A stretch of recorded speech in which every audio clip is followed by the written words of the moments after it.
Hello and welcome to this video on articulations. This video aims to advise you on what articulations are and why you should use them. To not overwhelm you with technological information, I will be keeping it reasonably straightforward, but just for your information, I will be producing some detailed blogs for the curious reader for extra reading on things such as where you can buy them, implement them and how they are implemented. Just head over to the blog part of this site. Okay, firstly, what are articulations? Articulations are different ways in which an instrument can be played. Let's take a look at the violin, for example. Most people will be able to tell you that a violin is played using a bow, but did you also know that the violin can also be plucked?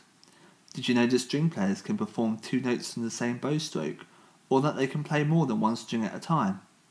If you did know all that, then fair enough, but my point is that there is a lot more that can be achieved with a violin than some people realise. Most articulations are normally written in Italian, which can be off-putting at first, but like everything, the more you familiarise yourself with the terminology, the easier it becomes. Let's listen to some examples.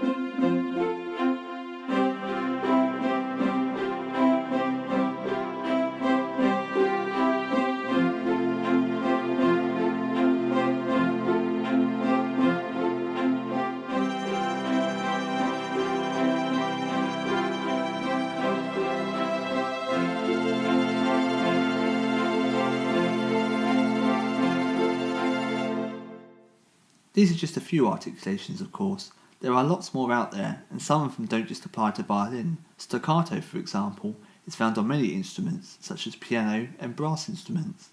Okay, that's cool, but where do you use them? Well, generally they are used to add an element of expression into compositions. Most of the time, these added details can bring a new interest in, and can add more depth to your pieces, making them more interesting for the listener. They can also be extremely useful as a narrative tool as well. In this example, I use pizzicato strings to demonstrate that a character was jumping.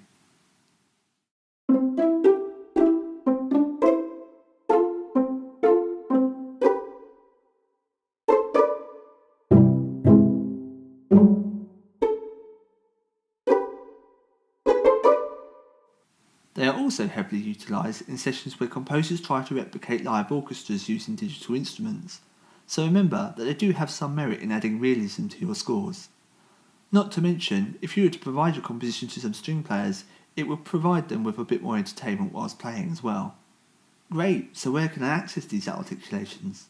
Well, the first thing you need is something called a sampler. To save technological talk, it's sufficient to know that they are basically technologies that allow you to play samples, which make up your digital instruments. You may, or may not, have heard of Contact, but it's one of the most renowned samplers out there and it's a fantastic tool to get you started as a composer.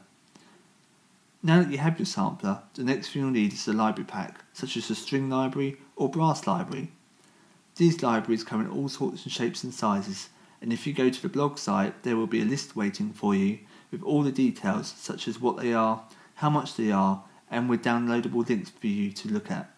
Seriously consider looking into these if you are aiming to become a composer, as they are another tool that you can experiment and get creative with, and all tools that help you get more creative are welcome in composing. That's all for this video. Remember to check into the blog section to the site as well if you wish for more information.